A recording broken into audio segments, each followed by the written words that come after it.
I'm not saying I'm going to rule the world or I'm going to change the world, but I guarantee that I will spark the brain that will change the world. And that's our job. Tell me why. Why can't we live together? Tell me why. Why can't we live together? Everybody wants to live together. Why can't we live together? Hello, all you melanated beauties, sun-kissed by God's lips. This is Coy with your black tea sip. I'm sipping power to pour you the truth. Go grab your cup. Let's fill it up. All right. You know, usually I say, all right. You know, it's kind of like Matthew McConaughey style. But today I just thought, I don't know, maybe I just shout out to the Qs. All right, today is a day that I'm struggling with a little bit. You're probably struggling as well because Texas is going to hell in a handbasket, and it's nationwide. We've got bullying, school shooting, not shootings, shooting, because I'm going to touch on why the plurality of the word is unconscionable and unnecessary, unwarranted, and downright ridiculous from the media standpoint. We've got abortion back in Texas. So the young woman that is a student at UT who had to go to Mississippi because she found out while she was on birth control the whole time that she was 10 weeks. She acknowledged the fact that she was privileged enough to be able to travel. So all of these things are going on in the news, in black news, in us news, in what's going on. So I have my hair big. If you're looking at me, and those of you that are just listening, I'll describe it. Big hair. Only thing missing is my fist pumped in the air.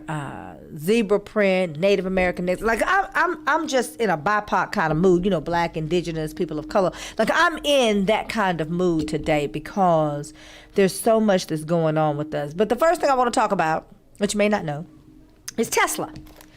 It appears that if you are a person of color, and if you are a black person in particular, you should go to Tesla and get you a job. And let me tell you why.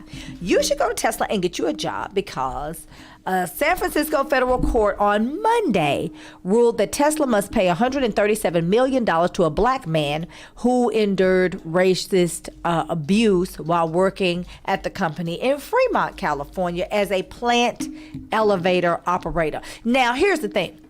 A plant elevator operator. My mother used to be a elevator operator at H.L. Green when she was like 13 or 14 years old, and she would say, going up, please, and she would push the button, they'd go up, and then she'd say, going down, please, and she'd push the button, they'd go down, and that's how she serviced the people that are not of color, because they needed someone to help them with the elevator.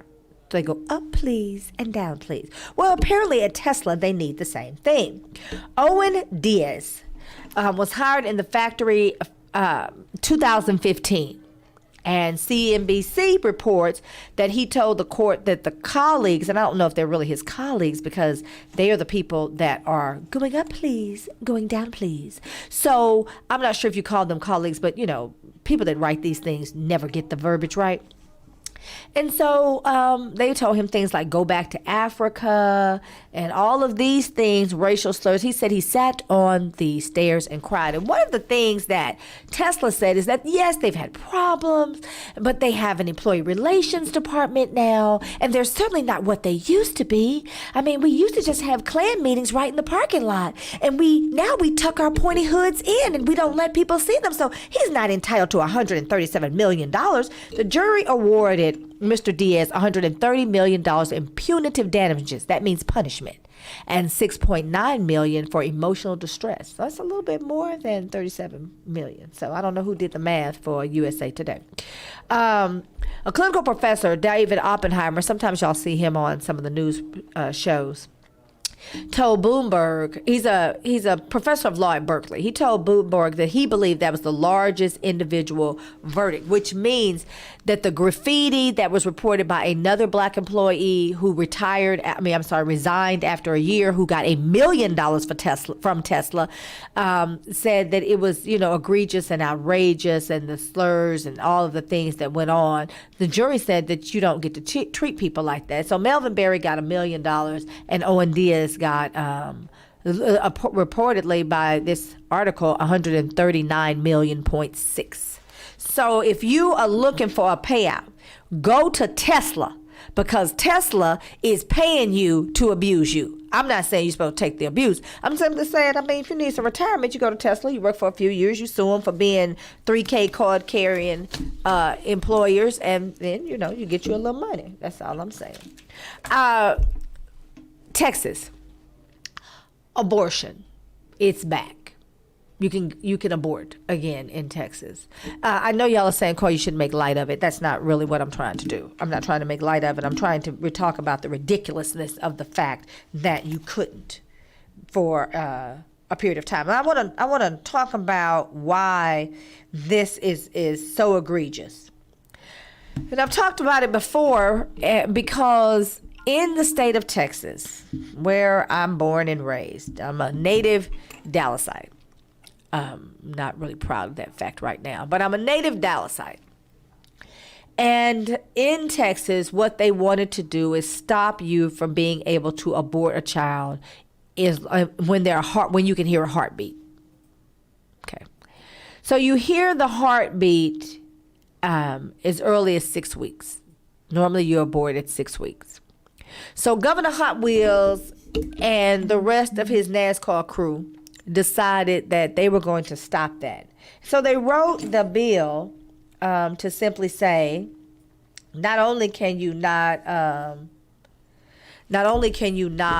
have an abortion in Texas beyond 6 weeks, you can't even have an abortion if it's rape or incest. And remember, the Republicans were trying to stop it at one point on a federal level, even, and it's in Mississippi and Alabama and all these backwood outhouse chicken coop kind of states. They were saying that even if it was a life threatening to the mother. What's amazing to me is how these people that make these decisions are always concerned about people who are unborn. But once you get them here, boo-boo, you on your own, baby. You just go on about your business. And if your baby doesn't have food, clothing, shelter from the elements, well, that's on you. I think that we should make some decisions about how we allow people to treat us based on the way that this is going in our state. And so here's the difference. And I want to point this out. California. A lot of what you saw in the last election cycle, you heard a lot of people say, I don't want to be like California. Okay, now, don't think I have COVID. I don't know. I turned 49 and now all of a sudden I have allergies. So you will see me with a Kleenex because I don't have COVID. So don't start that lie. Don't start the rumor. Look at all these rumors. Don't do it to me. Okay, I got enough going on. We're going to talk about it. I have some allergies. I don't know. They came out of nowhere at 49. 49, not a 16-year-old minor. Just throwing that out there for those of you that know and follow the show. So in California, they have done several things, and they wanted to get Newsom out of there. So if you were following it, and we talked about it on the show, Gavin Newsom is the governor, Democratic governor of California. They had a recall election a few weeks back. I'm sure you remember, made national news. The recall election said Gavin Newsom as governor had to get 50.1, I should say, percent of the vote. But if anyone was challenging him in this special election, as long as they got more votes than anyone else that was challenging him, even if they got 27%, they would win. Yes, shocker. I'm sure a Republican wrote that. So Gavin Newsom wins. But when we talk about what was at stake, I think this is really important. In the state of California, they recently gave back beachfront property that used to be owned by a black family. They gave the land back.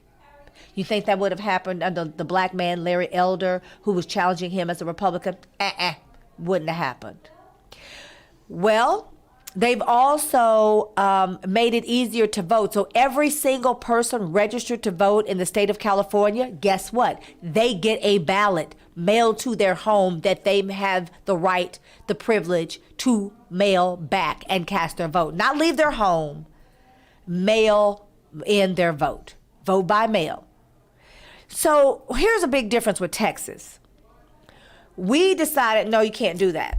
We said, no, we're not going to let you do that. We don't want to help you vote now. We want to make it as difficult as possible. We want you out here in the elements, old people on walkers, canes, Hot Wheels doesn't care if you got some wheels of your own. He just wants to make sure that you can't vote because they're afraid of the Democrats showing up and showing out. Like Detroit scared them to death. Trump didn't even know it was that many people in Detroit that knew how to vote. Like he had no idea. He gets bad intel. And so they're really trying to stop it. So this idea about abortion in Texas not being legal, and now once again being legal, is something. It's greater than just the idea of whether or not they feel like it's a right to life, because they don't care about you once you get here. So it's not about right to life. It's about control, and it's about holding on to the tattered tethers of white supremacy. So here's the problem: some abortion clinics are still not operating, and still as far as giving abortions for those who need and want them. Because now that it's at the Fifth Circuit appeal, it's now been challenged by Governor Hot Wheels and the NASCAR crew, and they are going to try to get a judge, hopefully a Republican-friendly judge, I'm sure is their intention, to try to get them to reverse the appellate court's decision that actually banned the law. This is what we got going on in Texas. I want to talk about bullying in Texas. And I think there's a lot to cover there, but I'm going to take a quick break. I'm going to come back and talk about the new show, Our Kind of People. It's doing too much. We got a lot to talk about today. Stay with me. Go grab your cup. I'm going to fill it up in a minute.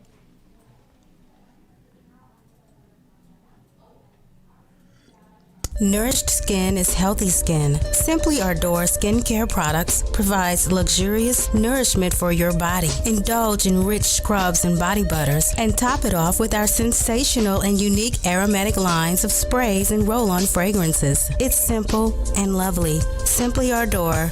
Love is real. Just spread it.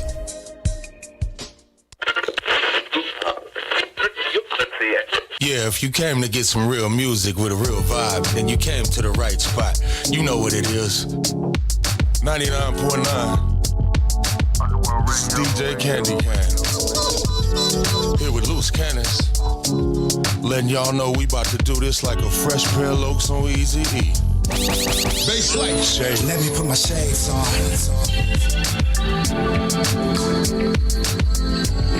It's cooler than being cool. Ice cold. Let me put my shades on. Yeah.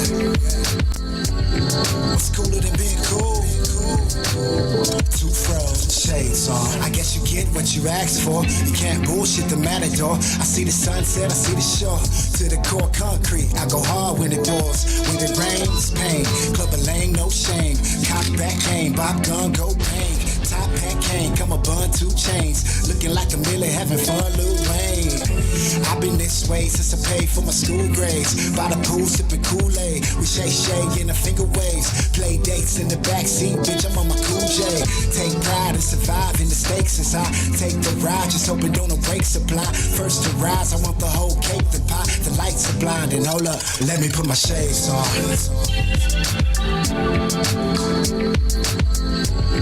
It's cooler than being cool. Ice cold. Let me put my shades on. Yeah. It's cooler than being cool. 2 froze, shades on. My hands, pockets in the spliffs, farther to your flow. Wards in the cliffs, I push off the cliff just to see what your balls like. Just to see what your balls like. I drag nuts, can't carry too heavy. Busting down your walls like Katrina did the levee. Knocking in your box, Capri Chevy 99.9 UMG.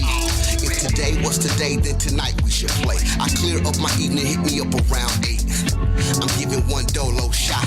Down and come up like a pogo hop. Rocker wearing down to the polo shop. Friday night lights let my mojo pop. Better get your photos copped. TMZ flashing in the photos.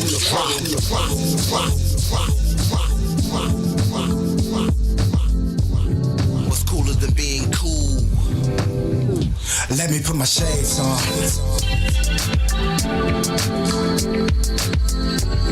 What's cooler than being cool? Ice cold, put my shades on. You didn't know what you was getting. It's Big Papa, Big Pimpin'. I'm a showstopper, helicopter, go Venice. Flying over suckers screaming, this is no scrimmage. This is no gimmick, no Instagram image. Papa's got a brand new bag and I'm in it. Looking for my innocence. I ain't seen a trace of it since I was 10 and convinced that my shit was the shit. This moment forth, I own to set the course. Avoiding that dead end one way. Soak up the sun rays. Sit and take a minute to sunbathe. See, I don't drown, I get down and ride waves. Kanye the coach, in case close it's over. Dirt off my shoulders, change clothes to show ya. Supreme flow, need a queen, I'm King Cobra. Toast to not leaving here sober. Let me put my shades on.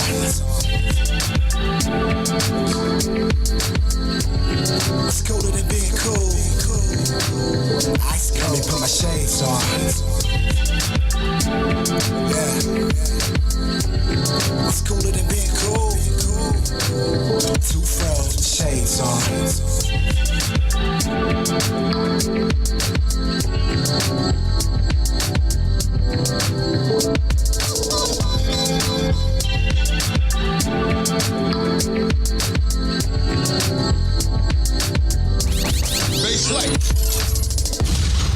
All right, and we're back. This is Cora with your Black Tea Sip. I'm glad that you're joining us this Friday because we have a lot to talk about. We are going to get to the most talked about thing right now in the state of Texas with Arlington Timberview High School. I've got some housekeeping things I want to do, but I want to have this discussion. I want to hear from you, those of you that are watching, that are listening.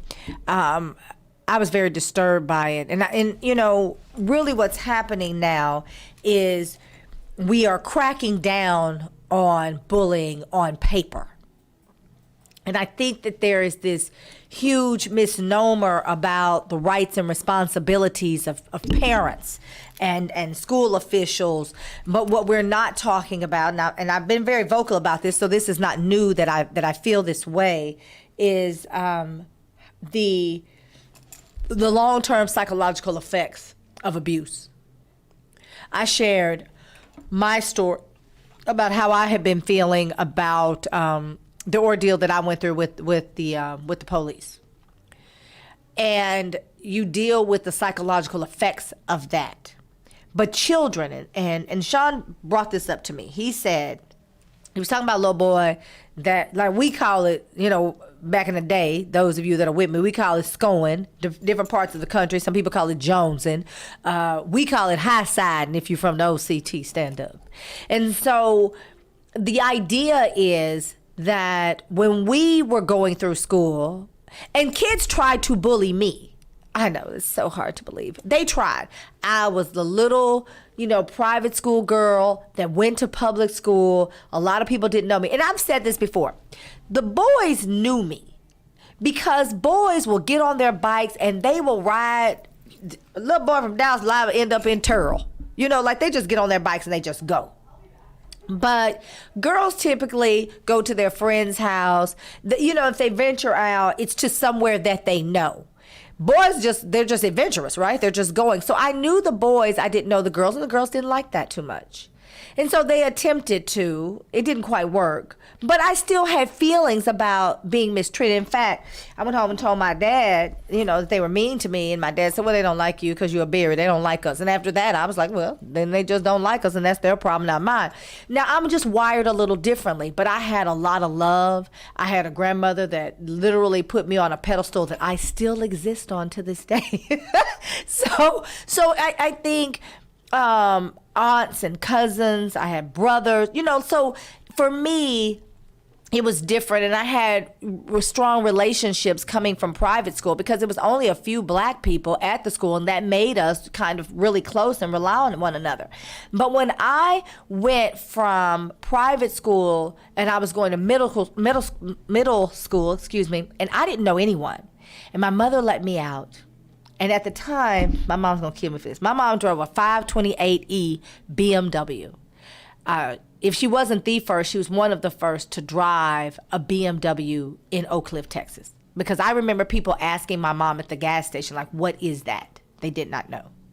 I remember them telling me, I like your jeans. What are they? Guess. No. Gloria Vanderbilt? No. Guess. Chick? No. Guess. So those things were happening, right? So I was a little different in that regard. And you have to keep in mind, my parents were a lot older when I was born. So my mother already had a master's degree. My dad had been on his job for like 550 years. He started working for Bell when he was like 18. So my friends who had parents that were younger, we just kind of existed in a different way because my parents were more established. And so I actually sympathized in part with Timothy Simpkins. You know, one of the things that my mom's dear friend and sorority sister, I guess she's my sorority sister too, but she was my second grade teacher. She watches my show. She's probably watching now. Hey, Miss Jacobs. So people say, you have a relationship with your second grade teacher? Yeah, she taught me and my brother. Her daughter's my friend. Hey, Angela. So she made the comment that he drove a 2018 Dodge Charger and the kids were jealous of him. Now, somebody else may really be dismissive of that, but kids are jealous. I remember my friend from sixth grade, Nikki Hawkins, said, I don't know why people are just jealous of you. I didn't either, but the girl said she didn't like me because of the way I walked. Now, those of you that know me personally, people talk about my walk. It's nothing I can do about it. It's not contrived at all. I walk like my mother. It's DNA. Okay? So now please don't try to find me and ask me to walk. It's not happening. But people have made references to the way I get from point A to point B. That is nothing I can do about that. That is how I walk. But the girl didn't like me and wanted to pull my hair and beat me up because of the way I walk. So some of these kids are psychos. But in regard to Timothy, he's at a new school. He's, previously a private school kid. I know that life. Kids can be unkind. But it depends on how you're wired. I was wired for the go. Like, I was wired for the confrontation. I was wired for, and I wasn't always like, rah, but, I wasn't going to let it go too far without saying something. And I don't know that Timothy didn't. But what it appeared to me is that he was alone. And what we are experiencing in these schools is our children are left unprotected and without advocacy. So here we are with a little boy who is 18, been in private school, straight A student. Now, I don't know about you, but normally a straight A student is not the one that's causing the problems. Usually the kids that are straight A students are not the ones that are going to the office, right? Getting the referrals or the infractions. So you got a straight A student here trying to do his work, wants to be an engineer, looking forward to going to college, but is in an environment that is unhealthy and unsafe, and he is unprotected and without advocacy. And you're going to hear me say that a lot because that's exactly what this is about. He was without advocacy. Nobody was advocating for him. Now, I shouldn't say nobody. I mean in the school. Because, and we're going to show the fight. It's very difficult for me to watch, but I feel like you need this in context. So here's a little boy, and I'm saying a little boy, 18, because, and let's be clear, the human brain is not fully developed until you're 25. Did y'all know that? So here's a little boy who's just trying to go to school and have the things that his parents are providing for him. Because his mother talks about, and I think I should read it. His mother talks about how he was beaten and he was beaten and stripped of his clothing. This is what his mother says. Tamika Grady. If the photo you see on the screen right now were the first image you saw of my son, what type of child would you think that he was? Would you be able to believe that he was a polite and kind young man who comes from a two-parent home?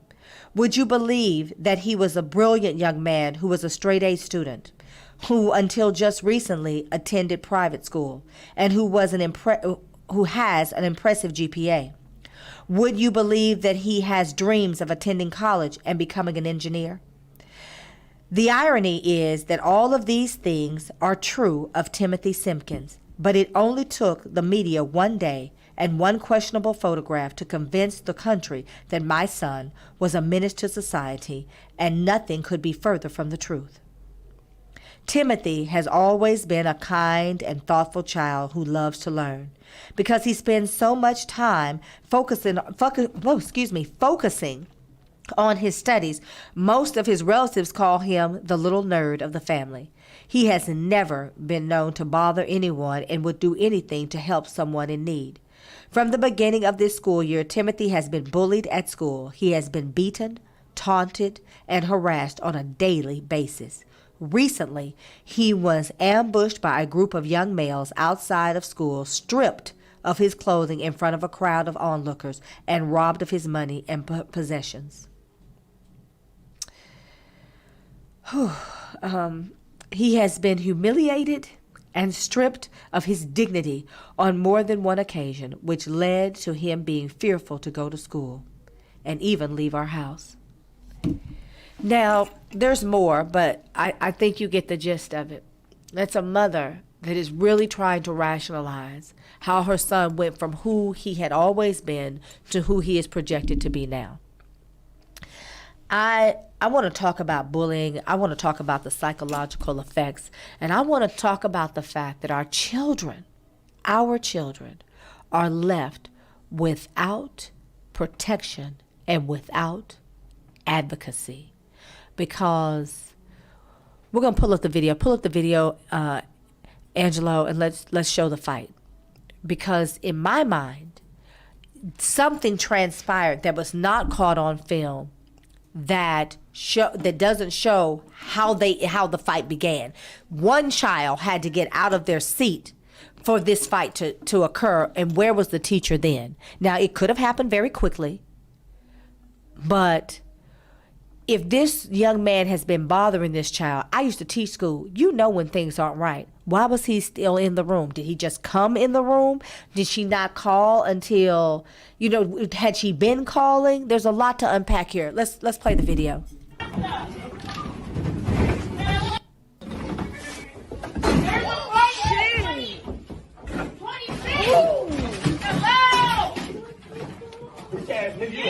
You a whole nigga on blood. You a bitch ass nigga.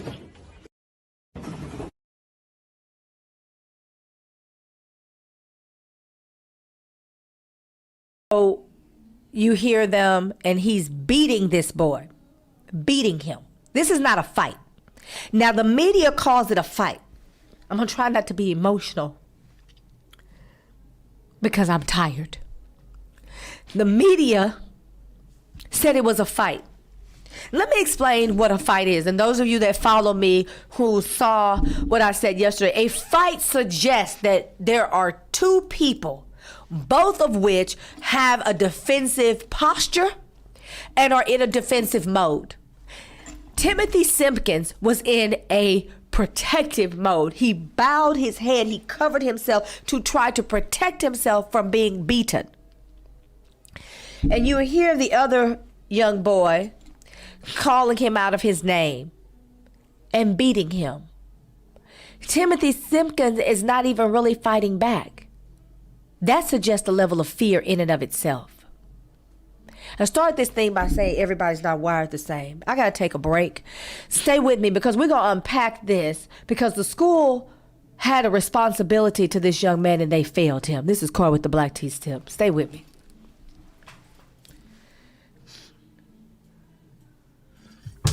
Now a available. T.H. Moore's newest novel, titled I Am, follows a young African-American couple who are forced to pick up the pieces of their marriage after the violent loss of their young godson at the hands of a local white policeman. The loss sparks not only their community's anger, but also the rage of a vigilante who initiates a nationwide killing spree targeted at corrupt police officers. New York Times best-selling author Omar Tyree praises T.H. Moore's new novel as an audacious story and read. Dr. Christopher C. Irving, CEO of the Miller Institute for Leadership and Diversity in America, calls it a daring story. I Am by T.H. Moore, now available at Amazon, Barnes & Nobles, and at thmoore.com.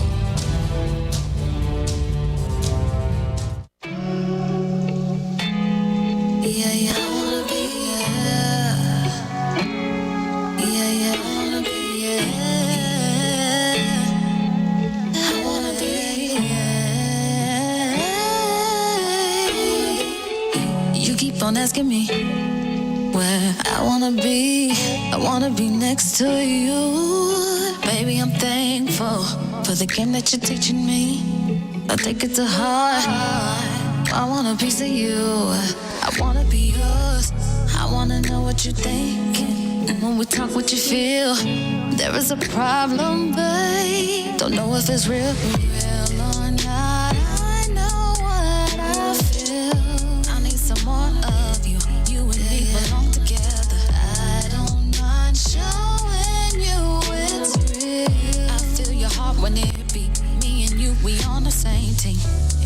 I wanna be yours. I wanna be yours. I got a smart mouth, but I want it to be yours.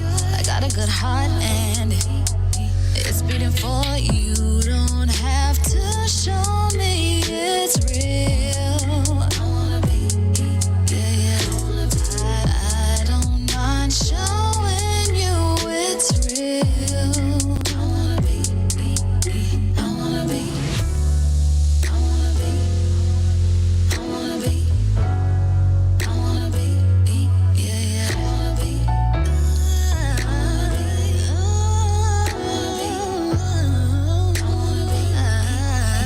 wanna be, don't think I don't notice. I love how you glowing up. You taught me the basics about diamonds and snakes. Timing is precious and it's better to wait. Tick tock, baby, I'm listening. I wanna know more. Don't wanna be your apprentice. I wanna be yours. I'm ready to jump in the deep end now. Baby, I'm sure you got that high dollar love, babe, like Christian Dior. Don't wanna be your friend, baby. I wanna be yours. Real or not, I know what I feel. I need some more of you. You and me belong together. I don't mind showing you it's real. I feel your heart when it beat. Me and you, we on the same team. I wanna be yours. I wanna be, I wanna be. I got a smart mouth, but I want it to be yours. I got a good heart and it's beating for you. Don't have to show me it's real. You don't have to show me. I don't mind showing you it's real. I don't mind showing you. Don't have to show me it's real. You don't have to show me. I don't mind showing you it's real.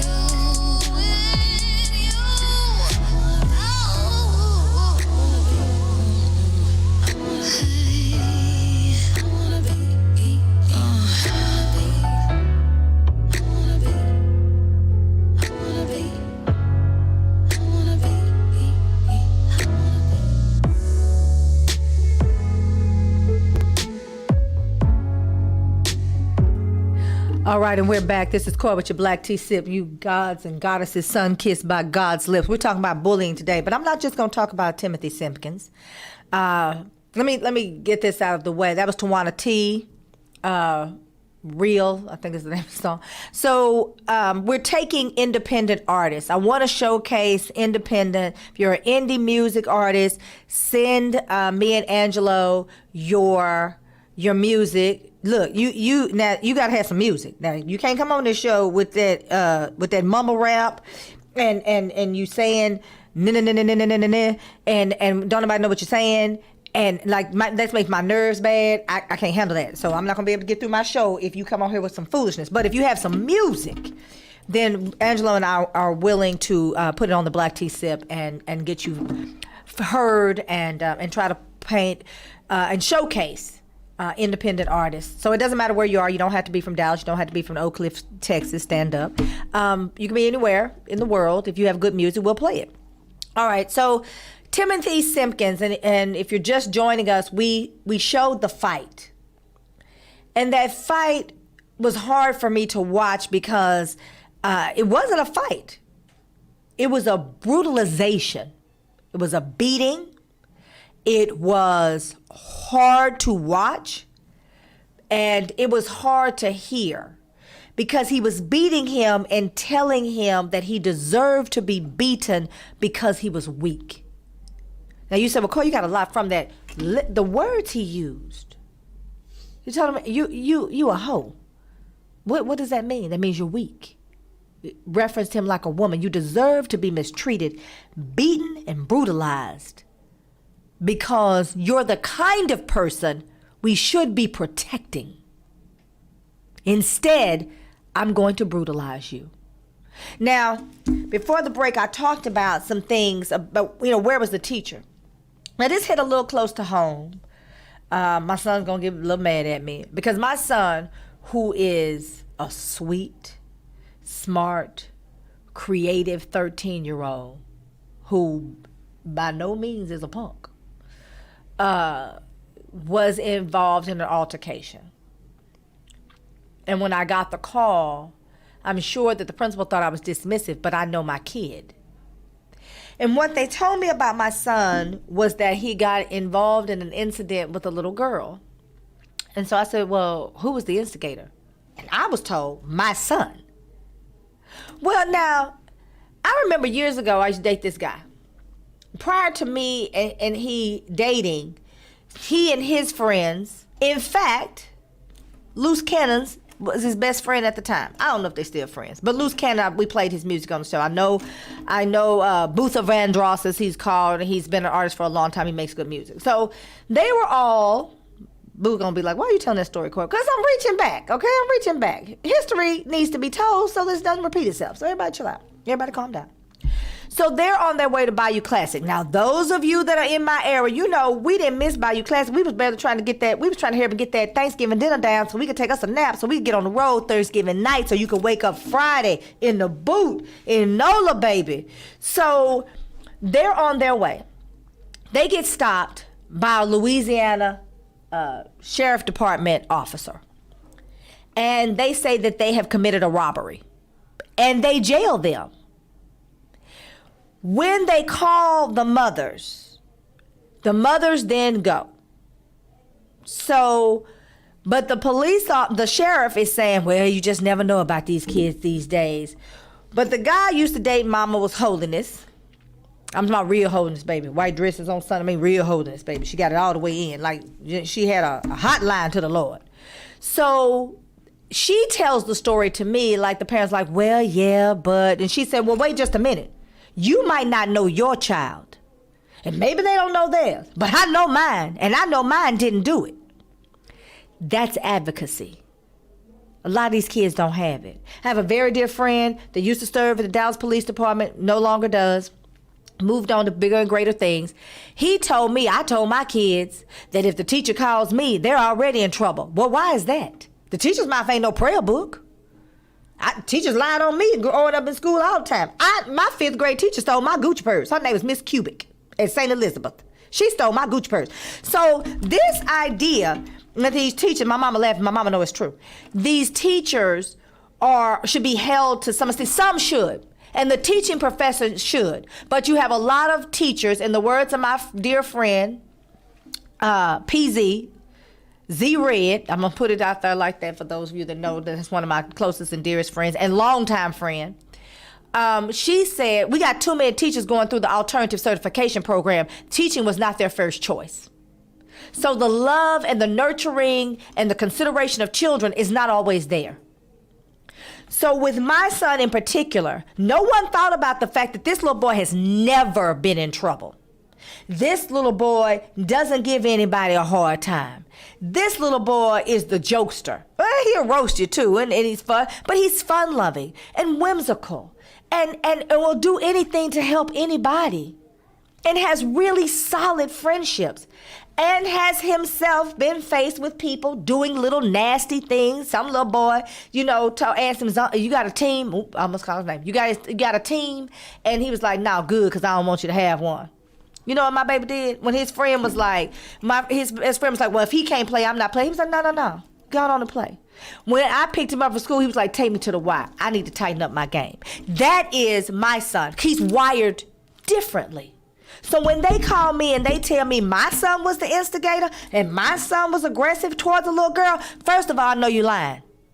You're lying on him, but I'm doing something else. And my mom and her cousin go and pick him up. Because he called me and I said, tell me what happened. Now, I'm not saying that his mouth is a prayer book. I mean, he's not a saint. He's an angel. And his halo get crooked, baby. I'm the only one that can straighten it up. So you need to talk to his mama. But I knew that wasn't true. And then he showed me the text messages from the other kids in the class saying he was defending himself and he did the right thing. So the real story is this little girl got out of her seat, came to my son, and for whatever reason, she thought he was going to be an easy win. The same way that other little boy, Silby is his last name, thought that Simpkins was an easy win. So he was targeted and picked on. My son, the girl was stumbling and fumbling over her words, and my son was like, ooh.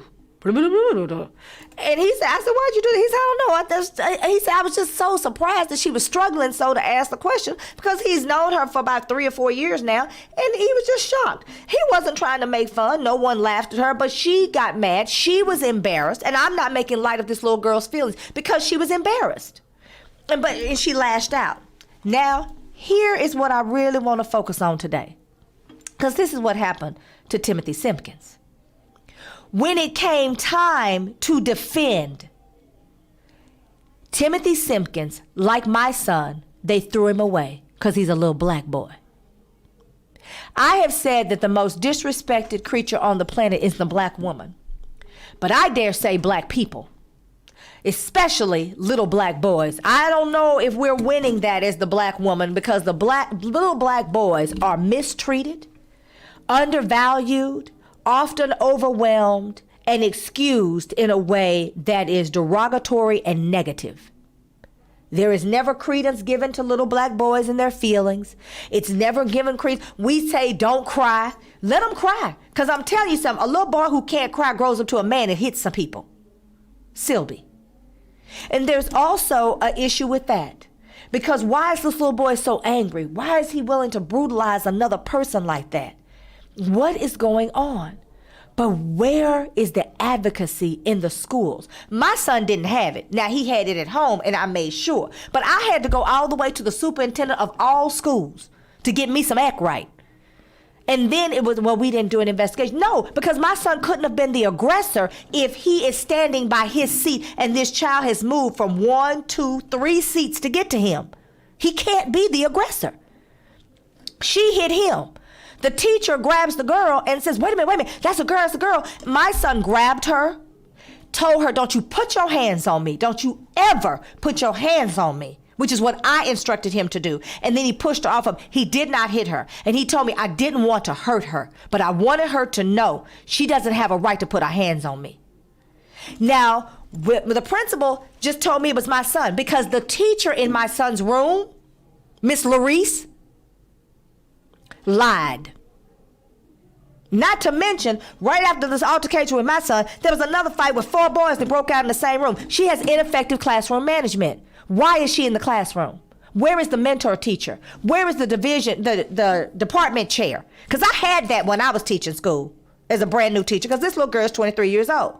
The lady that's yelling for help, I need help, How was it that Sylvie was able to even get to Timothy Simpkins in the same way that this little girl was able to get to my son? What are you doing? Because when the little girl stood up and was screaming and hollering and yelling and cursing my son out, the little boy sitting next to my son was like, can y'all chill, y'all chill? Because the teacher did not stop teaching. He was trying to hear. He got up and moved closer to the teacher because the teacher never stopped teaching. Why is that happening in our schools? How is it that the fight is so brutal that nothing had transpired for the teacher to intervene before Sylvie attacked Simpkins? I'm going to tell you what happened. I'm going to tell you what happened because, you know, my gut ain't never wrong. I'm going to take a quick break. We got to play some bills. Stay with me. This is Car with the Black Tea Sip. I'm going to also tell you what needs to happen in the schools. We have the Texas Association of School Boards. What they are saying, they've introduced David's Law, and it was updated October 2021. Okay? And then we're going to talk about school discipline and what is required of the schools where our children are left without advocacy and without protection. This is Car with the Black Tea Sip. Stay with me. We're going to get into it. We're going to unpack this thing because I'm pissed. Hey, this is Dee Dee Ingram, host of the Dee Dee Ingram Show, broadcasting live each week on Tuesdays at 5 p.m. from FBRN Studios at Globe Life Park in Arlington, Texas. Log on to hear a living room conversation that we invite you to be a part of. So be sure to log on each week on Tuesdays at 5 p.m. to catch the Dee Dee Ingram Show. On FishbowlRadioNetwork.com. Jump in.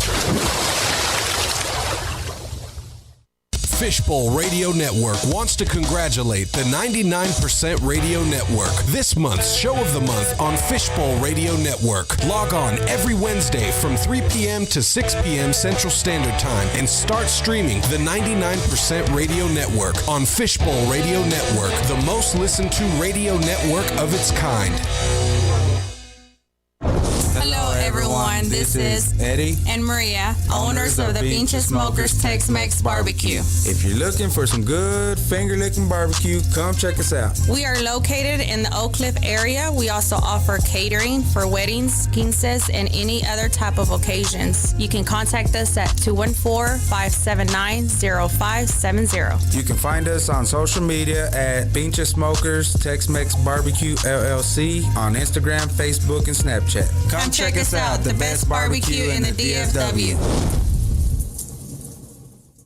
Hi, this is Diane Marion Eunice, and I am a licensed marriage and family therapist. For the past 9 years, I have worked with over 300 couples in the areas of sexual health, communication, and conflict resolution. If you are interested in rebuilding connection and intimacy with your partner, please contact me today. I can be reached at 682-201-8175, or you can email me at diane@letstalkrelationships.org, or visit my website at www.letstalkrelationships.org. And remember, you can't heal if you refuse to deal.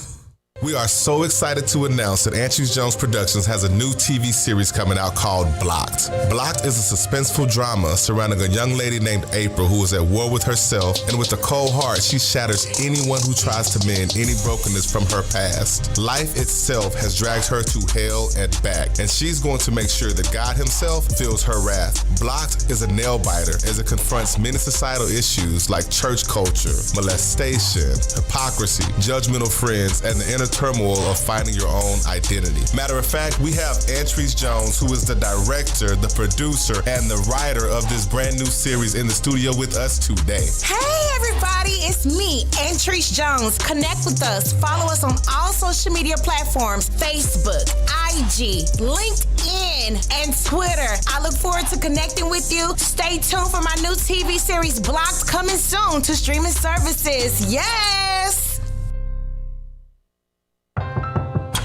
If a natural disaster comes knocking, how prepared is your family? You can't just close the door on earthquakes, floods, or hurricanes and hope they go away. That's why it's important to make a plan now. Ready.gov/plan has the tools and tips you need to prepare your family for an emergency. So if disaster shows up at your doorstep, you'll be ready. Visit ready.gov/plan and make a plan today. Brought to you by FEMA and the Ad Council.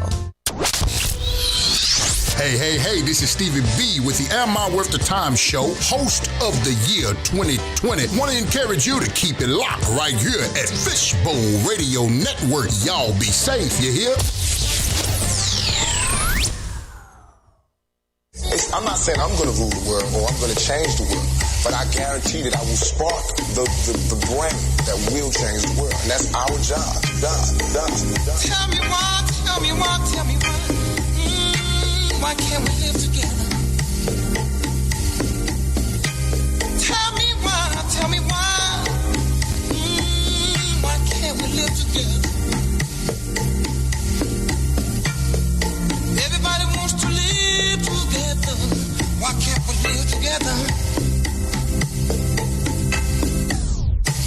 Hello, all you melanated beauties. Sun-kissed by God's lips. This is Koi with your black tea sip. I'm sipping power to pour you the truth. Go grab your cup. Let's fill it up. All right, and we're back. This is Koi with your black tea sip. You gods and goddesses, sun-kissed by God's lips. We unpacking some things today because I'm feeling some kind of way. It hit close to home watching Mr. Simpkins, young man Timothy Simpkins, 18 years old, being tossed, taunted, abused, ridiculed, and beaten in the Timberview High School before he pulled a gun from an orange backpack. One of my friends, Mr. Tate, weighed in on the YouTube channel and said that the story is unfolding that Silby walked into Simpkins' class and started to fight him.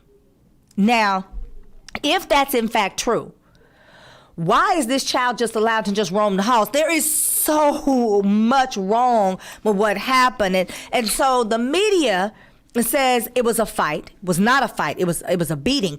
However, had Simpkins been a white child, and I stand by this, had he been a white child, the story the media told would have been eerily different.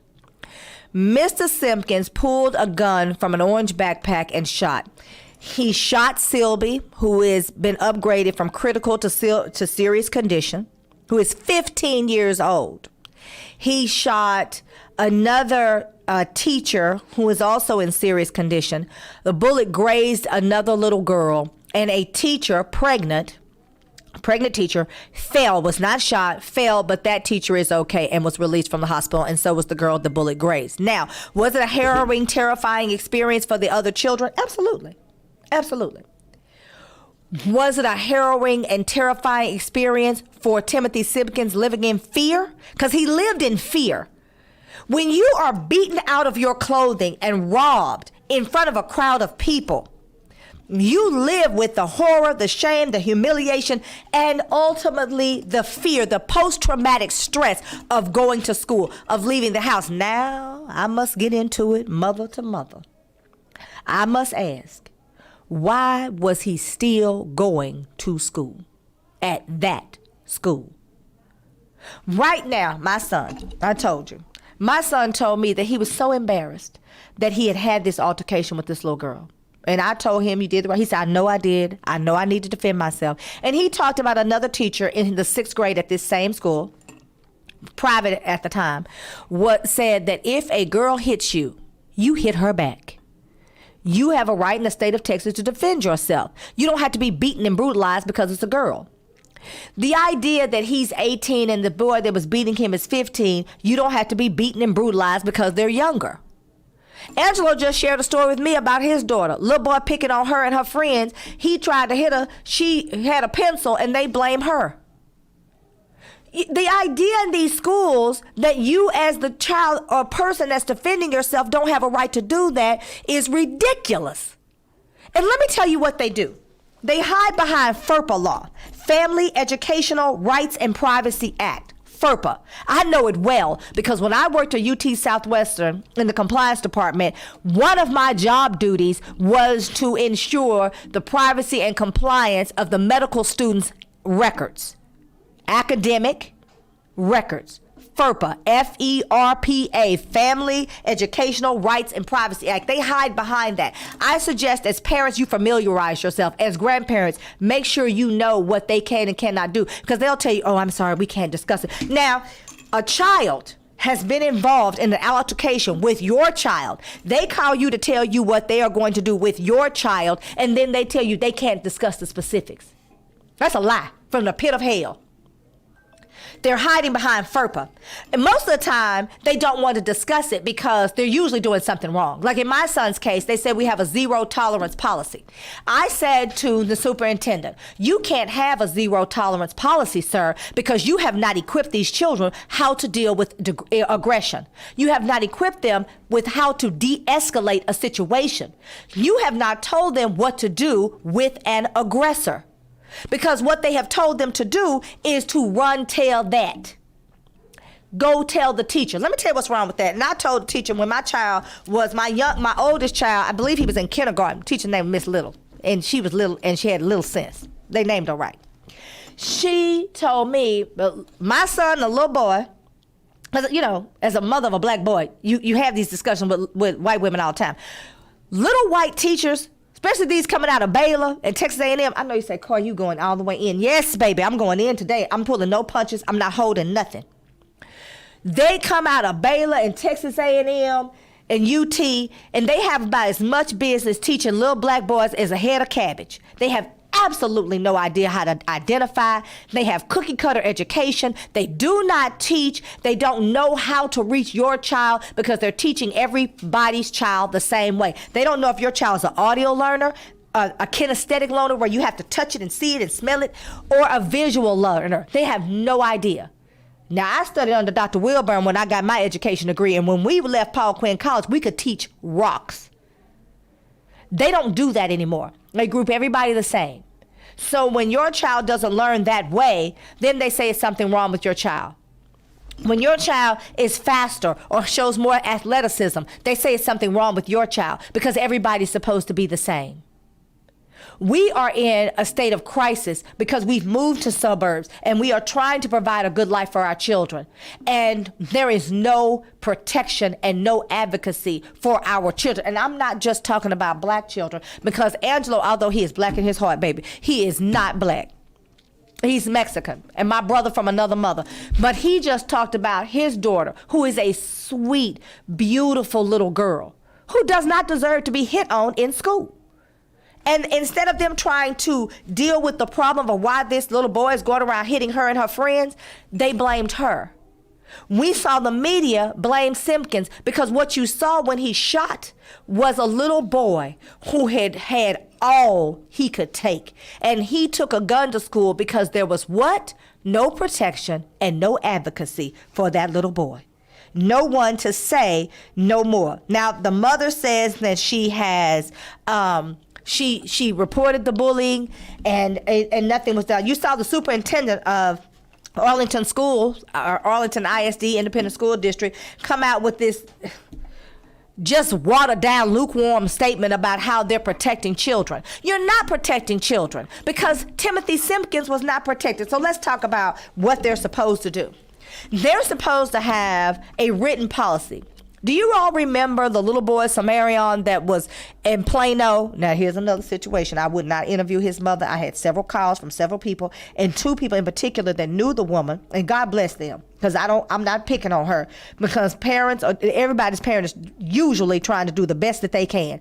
But I will never understand if they were bullying this little boy and it was a problem, why you would send him over there by himself. But I think the idea is you really want your children to have friendships, and you really want them to be able to integrate into the popularity of the school and to have this relationship, play football and have the camaraderie. But when it is not there, rescue your child. That is your responsibility. We have a law.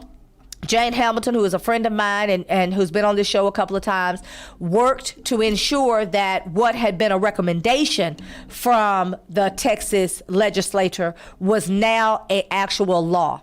That you have to have written, documented policies and educate parents and students on what to do when you are bullied. The school districts are supposed to have a means and a mechanism and a methodology in order for you to be able to report it, and then they're supposed to investigate and they're supposed to take action. If Timothy Simpkins had been beaten and bullied and they reported it and nothing was done, that is a failure of the school system. And Sylvie is laying in a hospital now. Yes, because of his actions, and yes, because of Timothy Simpkins' actions, but mainly because the school failed. They failed Timothy Simpkins, and I believe at some point they failed Sylvie because he was angry. He was so angry that he could brutalize someone who was helpless. So we have to ask ourselves some very critical questions. Why are these schools intentionally failing our children? They are supposed to identify and define bullying, including cyberbullying, as physical harm to a student that damages the student's property, places a student in reasonable fear or harm of the student's person, and damage to the student's property. That the bullying is sufficiently severe, persistent, or pervasive enough that the action or threats creates an intimidating, threatening, or abusive educational environment for the student. Now, we just heard Simpkins' mother, when she wrote on Instagram, that he was afraid to not only go to school, but leave the house. Again, why was he still going to that school? But we'll touch on that in a minute. Additionally, in the past, schools had limited authority to regulate conduct occurring off campus or in vehicles not operated by the district. However, now, in addition to conduct on school property and school-related activities, schools must also address cyberbullying that delivered to school property. So if you have a laptop that is issued by the school and you are checking your email and the bullying is there, they can get involved. Occurs on public or private owned school bus, vehicles being used to transport students to and from school, occurs off school property or outside of school related events and interferes with the student's educational opportunities or substantially disrupts operations of the school, classroom, or school related. This is bullying or cyberbullying. Well, certainly that's what happened. If it is true, and my dear friend Tate is correct, and he walked into that classroom and started beating that boy, I'm waiting to find out if he's going to be charged. Because whether he's in the hospital or not, he created an unsafe environment. Because, one action begat the other. That little boy didn't just take a gun to school to take a gun to school. This had been happening, and he felt like that was his only recourse. He was responding. For every action, there's a reaction. We learned that in school. He is responding because there is no advocacy and no protection for our children. His response, although I do not agree with taking a gun to school, I can understand the level of fear and humiliation that makes a child say, you know what, not today. I'm not going to allow this to happen to me anymore. Because you're talking about an undeveloped brain that says no more. We are talking about a child that is in such fear, he took a gun to school. And so, well, he shot other people. He did. You know why? Because he hadn't been trained to use a gun. There was a .45, a lot of kick on that booger. He shot, I'm sure, the floor is concrete in that classroom. May have some carpet over it, or linoleum, but that floor is concrete under. The bullet could have ricocheted and hit someone else. I'm not justifying a school shooting. I'm saying we have to look at the bigger picture. If a child feels that they are not protected, they are going to take measures to protect themselves. Sometimes those measures are suicide. Timothy Simpkins wired a little differently. He had taken his last beating. He thought he was safe in a classroom where those other children that had beaten him before, Sylvie in particular, were not. But he was not safe. And I'm still trying to understand why the school thought that it was perfectly all right to not take action. And the superintendent never addressed the issue that this little boy was in fear. I was in fear and I was watching it. My son told me he was embarrassed. One of the teachers that teaches leadership, and he's in class with this same little aggressive girl. I'm not worried about my son getting beaten up because, he's got a little weight on him and girth, and, he's not the kind of child you just run up on. I'm going to put it like that. Although these kids are crazy now. But the teacher said, Mr. Washington said, he asked the little girl, and I'm not going to call her name, said, how many fights are you going to get in before you think they're going to expel you? And then he called my son by name and said, you are a good kid and you do not deserve this. Now, why is it that nobody thought about that in the principal's office, that he's a good kid? And maybe this little girl is just not a bad kid, but she's struggling to find her way, because that also happens to our children, because it's not enough nurturing in the school to help kids navigate their hormones and their emotions and even their aggression.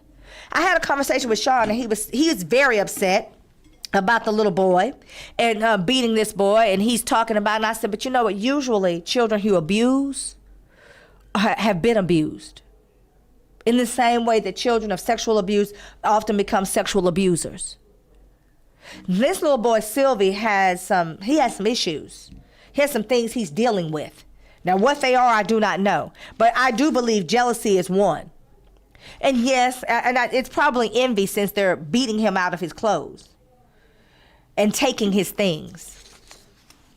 You know, somebody said, well, they took his weed. I was on Instagram. Well, you know what? If somebody was whooping I almost said a bad word. If somebody was whooping my tail, I might smoke me some weed too, because I need to calm down. So I'm less concerned about the weed.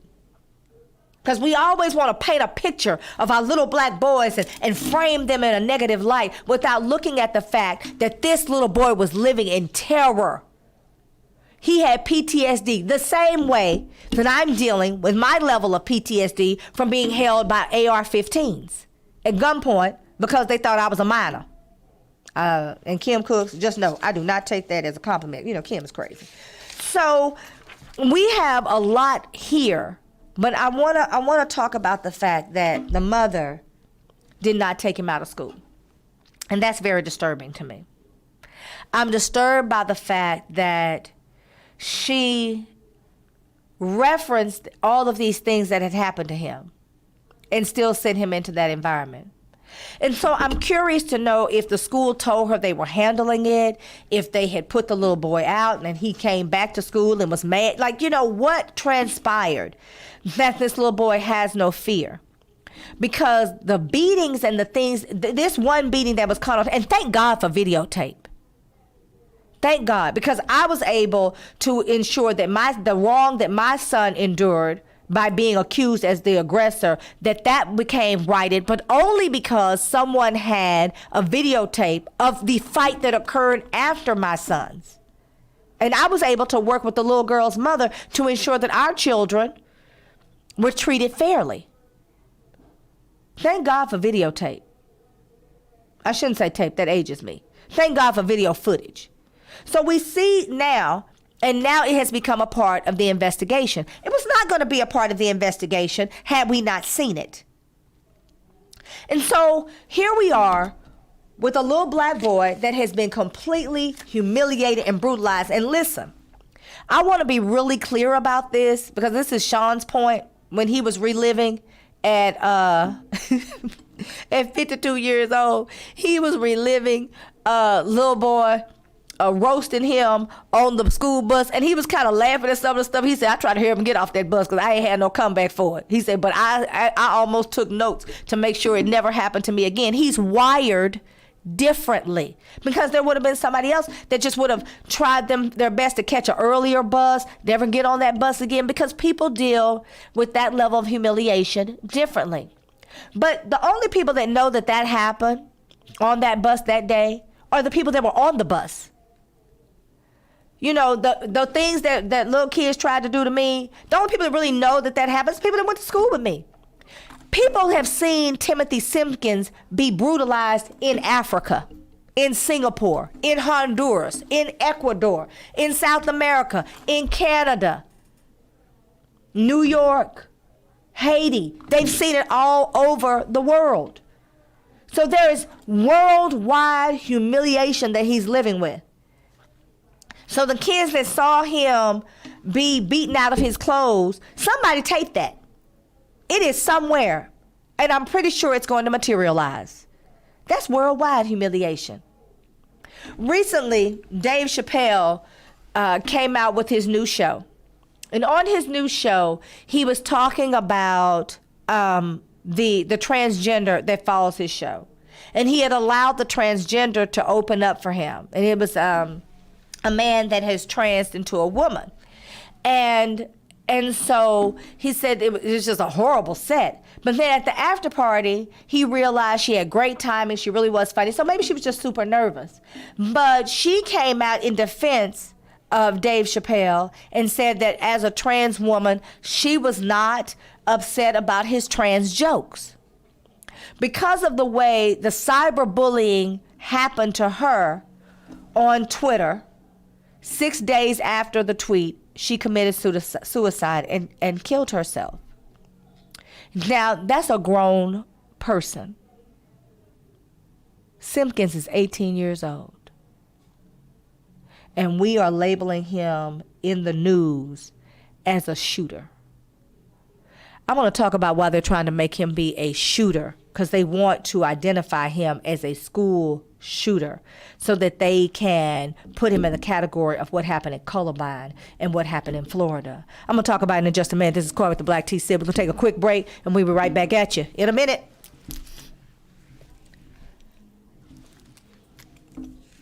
For nearly 30 years, we've had the experienced leadership of Congresswoman Eddie Bernice Johnson. Now, it's our duty to ensure that we continue toward progress. I am Jane Hope Hamilton. As a wife, a mother, and for a time a single mother, I know firsthand the challenges that our families face, and I know what it takes to get things done for our families and our community. As the state director for President Biden and former chief of staff on Capitol Hill, I fought for our community to have affordable health care, good paying jobs, and quality education. For years, I have also gone toe-to-toe with those who try to push us back and knock us down. When corrupt Republicans pass discriminatory voting laws that violate our rights, I fought back, went to court, and won. And when an out-of-control cop beat me to the ground, I refused to be intimidated. I stood up for myself, and the charges were dropped because I demanded justice. In this climate, as we face so much uncertainty, I am being encouraged to run in Congressional District 30. And as I consider it, I'd like to hear from you. Together, we can move our communities and our families forward.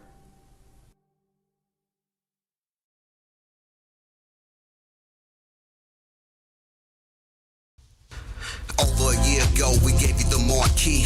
Luther Vandross and his bros in Queens. Abundantly satisfying, we did more than please. Made you part of your bit and put your mind at ease. And then we spoke on everything else in between. We ain't come for the shine, but we left with the rated highly approved. Put you back in the mood. Gave it to DJs and put the needle to the groove.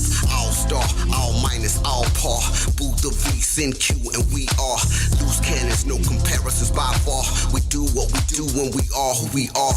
Dope music, high jump, raise the bar. So soothing, we do what they are. The vision would seem like Stevie and Ray Charles. In the hazy room, fat sacks and fat gauze. Yeah. Back to back nights partying. Only stop to pray and then we start again. Just live today and let the rest go. We already know the way, baby, let's roll. And get back to the groove. Back to the basics, back in the mood. Back to the music, back to the truth. Back to the proof, I'll be watching over you. Coming back, things, big dreams, I'm still big, it's the big time. Bright lights in the big city, big ego. Pockets getting bigger, big Nino. Big under pressure, hit some pretty big free throws. I've been cold, started a fire, still froze. I am someone you should admire. The eye of the tiger. From now on, address me as sire. The situation could be more dire. Deep sea diver, from out the frying pan to the fire. MCs be like backseat drivers, tell them buckle up. Big trucks, we riding big wheels. Big pump, big tuck, bitch, I'm a big deal. Bigger the cap, the bigger the billing. The bigger her ass, the better the feeling. The bigger the bag, the hyper the show. I take it in cash and 20s and more. Back to back nights partying. Only stop to pray and then we start again. Just live today and let the rest go. We already know the way, baby, let's roll. And get back to the groove. Back to the basics, back in the mood. Back to the music, back to the truth. Back to the proof, I'll be watching over you coming back. Back to back nights partying. Only stop to pray and then we start again. Just live today and let the rest go. We already know the way, baby, let's roll. And get back to the groove. Back to the basics, back in the mood. Back to the music, back to the truth. Back to the proof, I'll be watching over you coming back. That's good drink right there, man. Loose cannons. Boot the V. Sing Q. LCS 21. Thank you for your presence. Rock KP on the track. Good looking out, brother.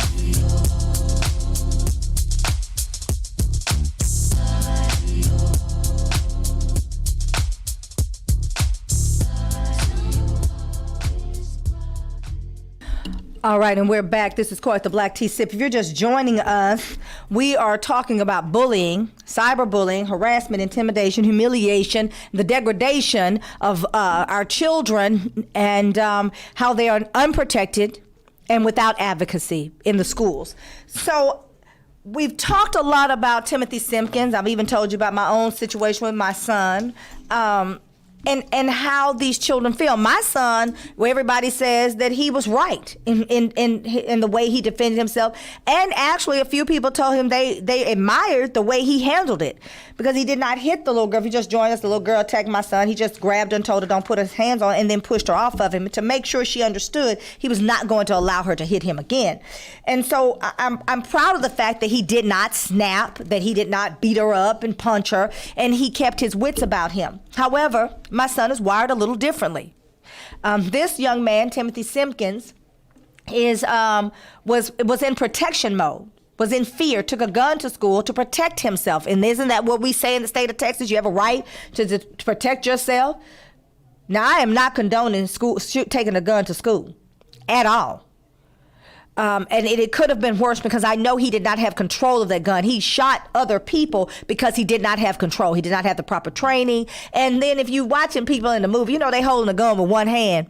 45 got too much kick for that baby. I'm a Texan. So that certainly, if he was holding one hand, the gun was going every which way. That's a technical term. Which way is a technical term. So, I want to talk about where we are, because David's Law that I mentioned earlier, and then you have Samarian's Law, which is a little boy in Plano that the football players, when he went for the weekend to spend the night, forced him to drink urine. It deals with the fact that the school must have written, documented policies and document what they are doing once it is reported.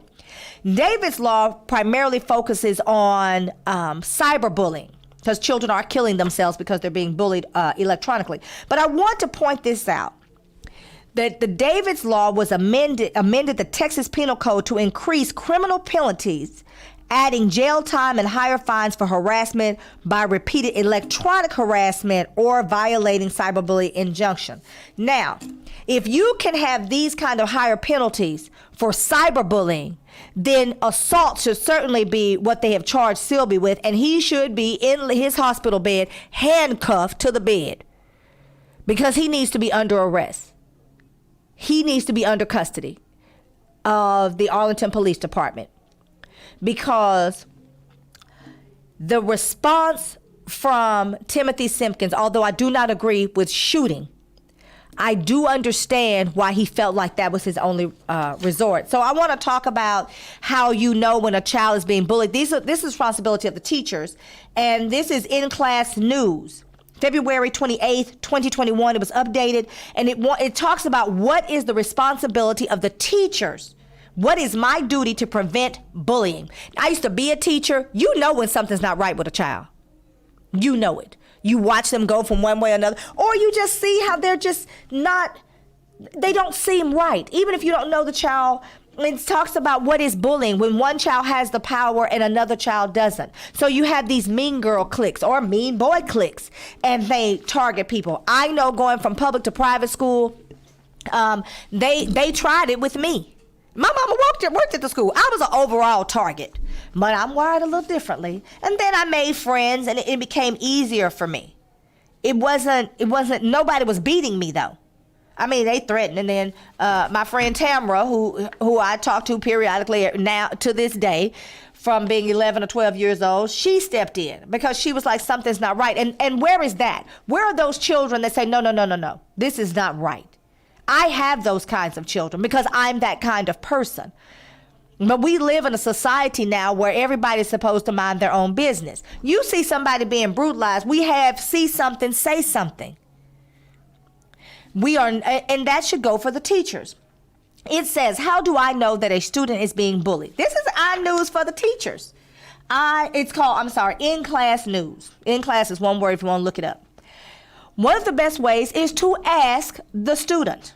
Create a safe environment in which the child can talk. Asking questions while other students are present or within earshot is likely to result in an answer that is not accurate.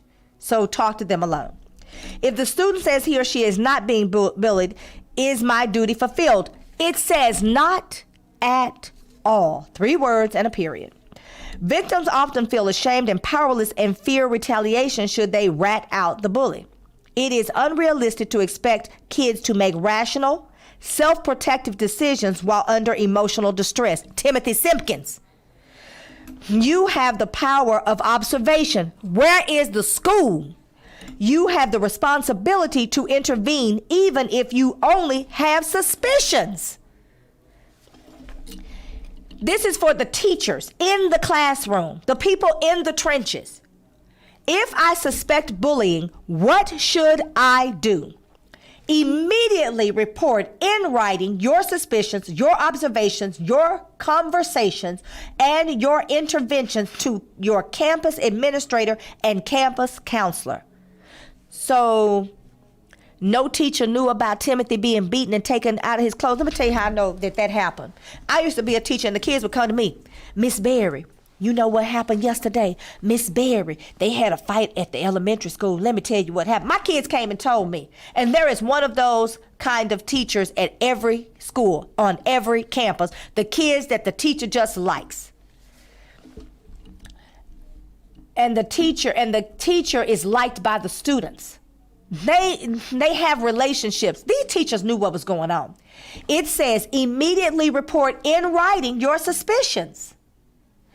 As with other situations, you must also report any suspicions of physical or emotional abuse of a child by any person to Child Protective Services within 48 hours.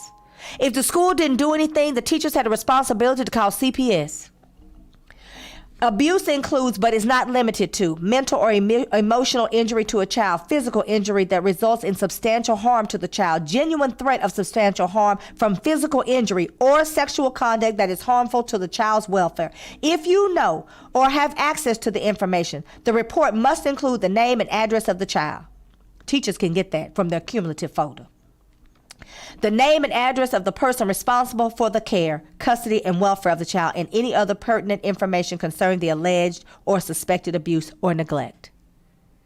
We're talking about bullying. I'm interested to see how Arlington ISD was handling all of these claims, because whether the mother reported or not, and I cannot believe that the mother didn't report it, that would be unconscionable. The teacher had a responsibility to go to administrators and say, I don't know if you guys have heard this, but there's a little boy here, Timothy Simpkins. He's not in my class, or maybe he is, but they are saying this happened. What is deliberate indifference? Educators are charged with the task of ensuring the health and safety of the students they teach. Because of the nature of the student-teacher relationship, teachers, parenthetically, and other certified school professionals have an affirmative duty under the law to report any suspected abuse or neglect of a child. That's even if it's another child that's abusing. For most teachers, Reporting does not pose a problem. However, there are instances when a teacher suspects child abuse or neglect, but chooses not to file the mandatory report. The law recognizes this as deliberate indifference. Deliberate indifference occurs when a professional suspects or knows of a risk to a student's health and safety and then chooses to disregard the risk for a variety of reasons. Hello, Arlington ISD. Remember, if you fail to report child abuse or neglect for any reason, you could be charged with a crime. Hello. For failure to report child abuse or neglect is classified as a Class B misdemeanor, punishable by imprisonment up to 180 days or a fine up to $2,000. District policies. Remember I told you about the little boy they forced to drink urine that was trying to be with the football players in Plano? Sumerian's law says you must have documents. Document what happens and what you did to stop it. Now, I believe every single teacher that taught Timothy Simpkins should be brought in and questioned for deliberate indifference.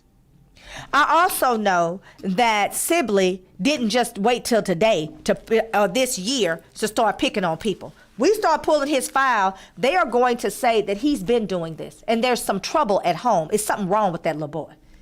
You know, there's something going on with him because he is too comfortable. And if my friend Tate is correct, and he walked in that classroom and started beating that little boy. Now, we got something else going on mentally, the psychological abuse of it all. So we don't get to say, as adults and educators, that's kid stuff. They had a responsibility. They also failed Sumerian because the little boys who were abusing him didn't wait till that sleepover. And the calculations, they were so calculated as to pretend that everything was all right and to, for a while, make Sumerian feel uncomfortable so they could get him over there and to brutalize him. I opened this show up talking about the man who received over $130 million from Tesla. Now, of course, they're going to appeal. They're going to try to drag it out. They're not going to get a man his money out, just right out the gate. But they said that he went through such distress because the psychological effects of abuse are long-lasting. The mental effects last far longer than the physical effects. To do nothing, to allow this to occur, and to continue to ask our little black boys and girls and children of BIPOC, and I'm going to say it, black, indigenous, people of color, Angelo's sweet little daughter, to ask them to not defend themselves and to continue to take the abuse and deal with it is unconscionable. And it should shock the consciousness of every single person in America that young man felt that he had no recourse other than to take a gun to school. And he has been failed by everyone, including his mother and father. And I'm saying that out loud, out of my face. We have a responsibility to teach our children that they have a right to be safe, that their persons have a right to be safe, that they have a right to not be physically abused. They have a right. To ask that boy to continue to go into that environment and deal with it is more than I think you should ask anyone. So if your child is being bullied, you also have a right to go to the Office of Civil Rights. We call it the OCR. You have a right to file against the school district and the persons that are bullying your child, whether it's physical bullying or cyberbullying or harassment or intimidation, humiliation of any kind. You have a right to contact the Office of Civil Rights and get them involved. Here's something else I'm going to give you. You have a right to go to the ACLU. Now, Republicans don't like the ACLU because they say it's too liberal, but they do protect your rights, and they are uber interested in what's going on in our schools. You do not have to continue to go to a school district that is indifferent to children of color and little black boys in particular. I can speak from my own personal experience that my son was thrown away. Nobody cared about the fact that my son, who is a good kid and never gets into it with anybody, and is, whimsical and laughs a lot, and his favorite subject is recess, he's just a happy-go-lucky kid. But he's going to defend himself because his father and I, his grandmother and grandfather in particular, have taught him that he has a right to be respected. What happened to Mr. Simpkins is it was demonstrative through the failure of Arlington ISD and Timberview High School in particular. They told him he didn't have a right to be safe, have a right to physical protection. I'm going to say this and I'm going to be done. I have often said that the reason that these children are bullied is because we do not teach these children to defend themselves. All right, I'm going to give my son, I'm going to use it one more time as an example. 'Cause I told you about Miss Little. Miss Little had little sense. She called me and told me, and I kind of trailed off. She called me and told me that my son was in trouble and he was going to lose his recess because he had gotten into another little boy in kindergarten. They said, well, I've seen him running in the house and he is fast. So he was faster than a little boy and they were running and my son wanted to be first in line. Because kids want to be first. I mean, look, in road rage, these people, you're not even going to the same place that they are and they're trying to be first like they're going to beat you home or something. So when the little boy lost, he hit my son. And my son hit him back. Now, my oldest child built like a tank. He hit him back and made his teeth click. Those of you that's from the old school, y'all know what that means. And the little boy screamed in his face. Well, they told me that my son wouldn't be in trouble if he had not hit the little boy. And hear this, back. And I'm putting that in big flashing letters. He wouldn't be in trouble if he did not hit the little boy back. Say, what now? What we doing here? I said, Miss Little, let me be very clear with you. You cannot supersede at school what I teach my children at home. And let me share that with you so that you and I will be on the same page. I have told him if someone hits him to hit them back so hard that their brain rattles inside their head. Now, if he made that little boy teeth click, he did exactly what I told him to do. Because that little boy's brain was supposed to ding-dong inside his head because he had absolutely no business putting his hands on my son. He needs to learn to use his words. So absolutely not. My son will not lose his recess. That little boy should lose his because he was the aggressor. When you put your hands on someone, what comes with that comes with that. He got exactly what he deserved, a teeth clacking.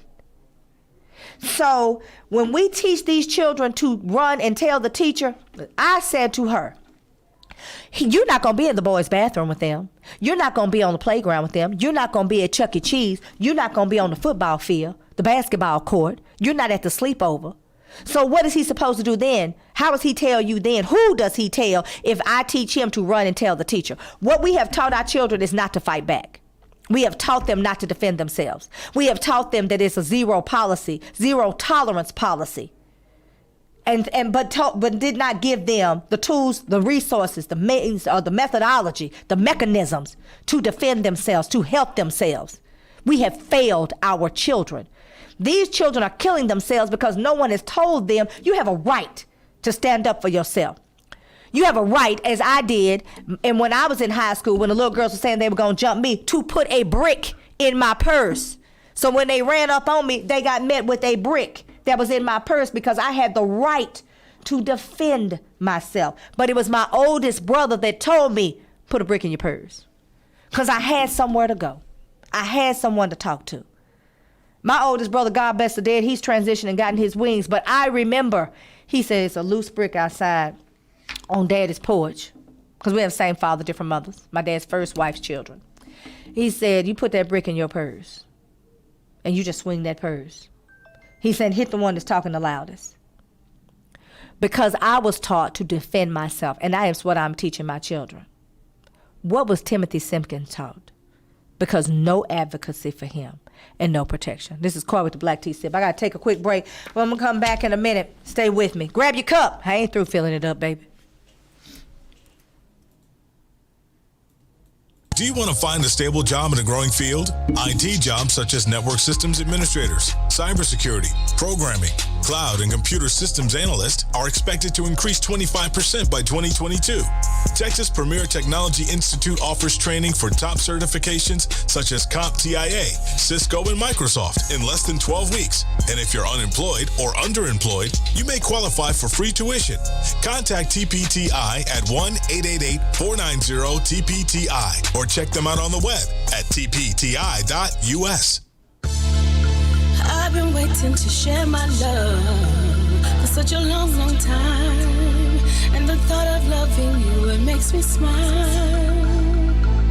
But I must be sure that this is really worth my while. Can I trust that you will always make me feel amazing? Baby, your love's contagious. We love the stages. This love we're making is fire. I take hits to go higher. Loaded up, just one kiss, I misfire. Run, I saw Cupid with a gun. We make music and use it when it comes. We didn't choose it, but proof we get it done. The mood is setting source the sun. So baby, have a little fun. Gorgeous, Miss Flawless, rule of the queendom. Truly knows what it takes to help and build a kingdom. Fly as a mother, but the lady stay grounded. Her ass ain't the only thing that be well-rounded. Strength of flow, Evans, dope is Miss Huxtable. The lady that you don't mind giving your loving to. You deserve a toast. Can I have this first dance? Met 3 times, I feel it's my last. Can I be your Isley brother? You my sister's sledge. Arousing my mental, baby, giving me head. Over your head, eyes above your breast. First order of business, praise and respect. Your grind is an art, hardly duplicated. Vivid as Van Gogh, Rembrandt can't paint it. Take me to new floors. Thank you for the elevate, pushing me higher. Thank you for the levitate. And this is more than a dedication. Sacred love is a celebration. This is made for when you feel you can't make it. I'll build a safe haven, a place you can run when it's raining. I'll come when it's raining. Baby, keep a lookout for the sun. And maybe we can stay forever young and play forever until the moon. In love without wanting. So many never know it where we from. But I promise if you hold on, things will get better. Be strong. You never have to go at it alone. I know that it's a lot of temptation, a lot of trouble out there. But I swear that I'll be here when you get home. So baby, take the long way. Let your light shine, let your song play. Gonna speak your mind, lemonade, go Beyonce. I love your innocence, I give the world to you one day. Wake up every morning, pray for you, then I say amazing, baby, your love's contagious. We love the stages, this love we're making is fire. I take hits to go higher. Loaded up, just one kiss, I misfire. Run, I saw Cupid with a gun.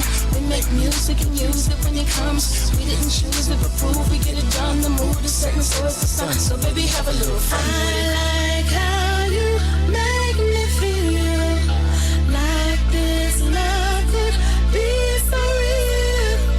You and me could have some fun.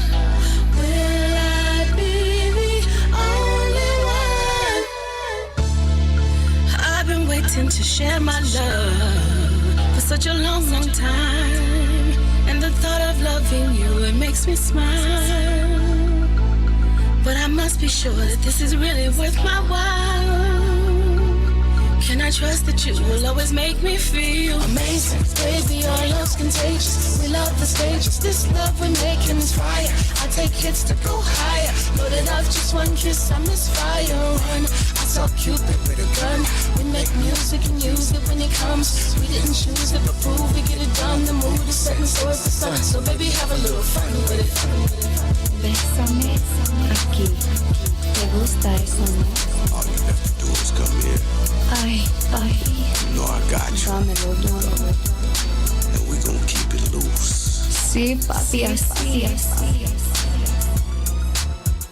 All right, if you just joined us, that was Tawana T. We're playing songs from Loose Cannons and Tawana T. We're taking indie music. So if you are an independent artist and you have real music, don't come here with this mumble rapping where I don't understand what you're saying. That makes my nerves bad, baby. But we will showcase and play. Angelo is really good about getting the songs uploaded for me. And so on the Black Tea Sip, we will showcase independent artists. If you are enjoying this show, many of you will give me a reaction on Facebook, and I love all the hearts and the likes that are coming up. If you're on YouTube, like the actual show, because you know Facebook tries to shut me down. They try not to let me talk, and I wanna make sure that you continue to get what I'm giving if that's what you want. So please like the actual show. I love all the reactions, but I need you to like the show, and I appreciate all the comments. Today we've been talking about bullying in school and how the schools are failing our children. And I've shared my own personal experiences. I even went as far as to share Angelo's personal experience.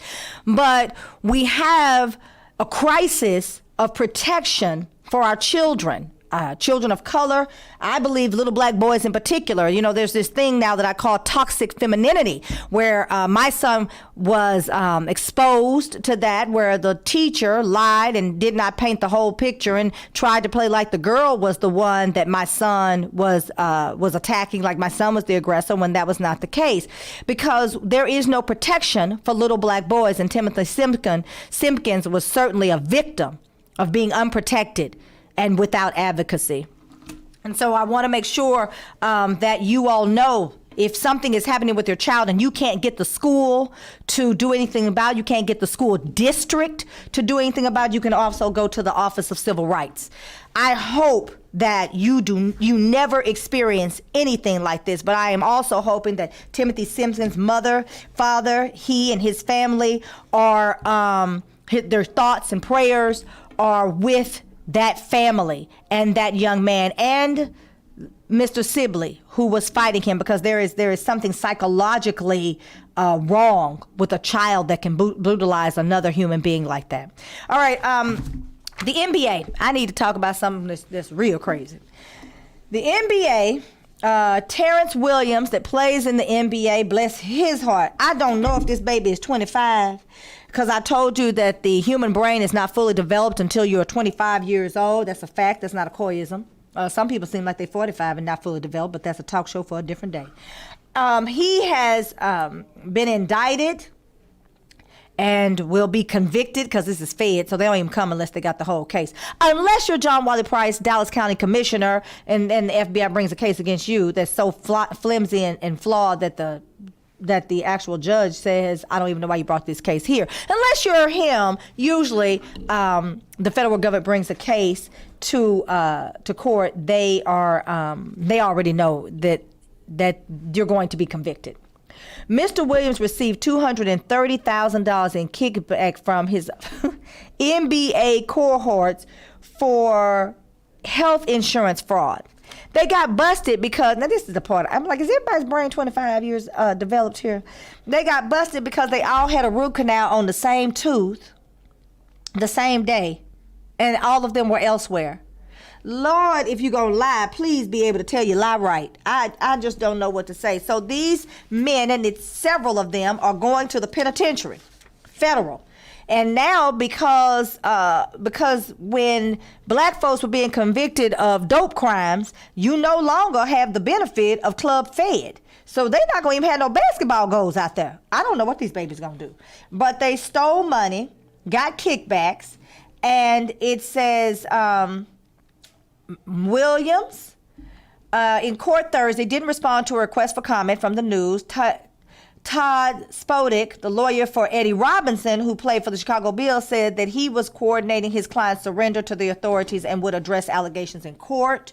One of the assistant coaches also is in Allen, who plays in the NBA. He got $420,075 in reimbursements for chiropractic and dental services, he claimed. Telfair received $358,356 from a fund for chiropractic and dental services. This is unprecedented. And then you say, well, they play in the NBA. Why do they need the money? Because they're trying to keep up with the Joneses. I can tell you, as a matter of fact, I've had friends to play in the NFL and friends to play in the NBA. I mean, I live in Oak Cliff. You know, we raise athletes there. I can tell you that they don't have enough money, because many times, even with these big salaries, no one has taught them how to handle their money. No one has taught them money management, and they're burning through money, and they have a lot of friends and family members and people that they feel like they owe that constantly have their hand out. I know one of my friends that played in the NFL for 14 years. I'm not going to call his name. I'm not going to tell his business. His mother was getting credit cards in his name completely unbeknownst to him and was racking them up. I mean, this boy was constantly spending thousands of dollars trying to right wrongs that his mother was creating for him. So with that being said, they made some really bad decisions that we would wag a finger at, and we would suggest that they were just greedy. But there is so much that our children do not get that leaves them vulnerable and making ridiculous decisions that ultimately cost them their liberty and their life. Timothy Simpkins is not just facing the loss of his liberty, but he's also facing the loss of his life, because a promising career in engineering could possibly never happen for this young man. And we don't know the extent of Sibley's damages from the bullet wounds, so we don't know what kind of recovery that he's going to have, and what it's going to be for him, because he should be charged and convicted for assault. So now some lives have been damaged, and no one is going to look at the root, not in the court system, because they don't do that with us. So now we have lives that have been forever changed. The teacher who everyone loved and said was an advocate, who is now in serious condition, will never be the same. You can't be. He's experienced a trauma. So the people that should not be in these positions were all failed by Arlington ISD. Lately, the bombshell has been on Facebook. Now, you know I cannot stand Mark Zuckerberg. Like, I would really like to get in the ring with him and make sure there was no headgear for him. I mean, for me, yeah, but for him, no, because I don't like the way he handles business. Mark Zuckerberg has been outed by someone that used to work there, his whistleblower. She testified before Congress and was on 60 Minutes. And she's talking about the fact that Facebook knows that Instagram, which they acquired, because you have to ask yourself, why does Facebook want WhatsApp and Instagram? Why do they need everything? I told y'all, Mark Zuckerberg, this is like an episode of Pinky and the Brain, and he is, I don't know if he's Pinky or if he's the brain. Like, I haven't made up my mind. But because he looks doofus, but he's supposed to be really smart. That's why I said that. They are knowingly creating divisiveness on Facebook. I posted the letter that I was going to send to Dallas PD, but then I caught a hold of myself and I got my anger under control, and I called, and the Citizens Police Oversight Board monitor, her name is Tanya McCleary, explained the process to me, because it certainly was not explained for those of you that saw my letter. They just kind of gave me a canned response and said, yes, we believe that, these are my words, not theirs, there was misconduct and we're forwarding it on to the division commander. I posted a letter, but I didn't send it because I understand there is a process and I'm going to get a report. Now, you all will absolutely be privy to that report. So Facebook knows that it causes little girls and little boys, because they never talk about the boys, it causes them to have insecurities. They know that. It causes a divisiveness on Facebook. I can tell you, I posted that, and they really suppress me, that you don't really get to see a lot of what I'm doing. I can get 200 likes for a picture, but if I'm saying something substantive or I'm talking about what's going to happen on this show, I'm lucky to get 10. So I really need you guys to like the show, to support the show, so that we can continue to do what we do here at Fishbowl Radio Network. All right, I hope you enjoyed your time with me. I've always enjoyed my time with you. You guys were commenting and talking to me, and I love it. Please don't forget to like the show, and come back and see us, same bat time, same bat channel next week. Angelo and I will be here, and we'll be giving it to you raw, unadulterated, with that Texas funk. F-U-N-K. Don't say I said something I didn't say. This is Corey with the Black Tea Sip, and we'll do it again next week, 11 o'clock on YouTube. Leave Facebook alone. Mark and them suck. See you next week, babies. Mwah! Love, peace, and hair grease, and we're out.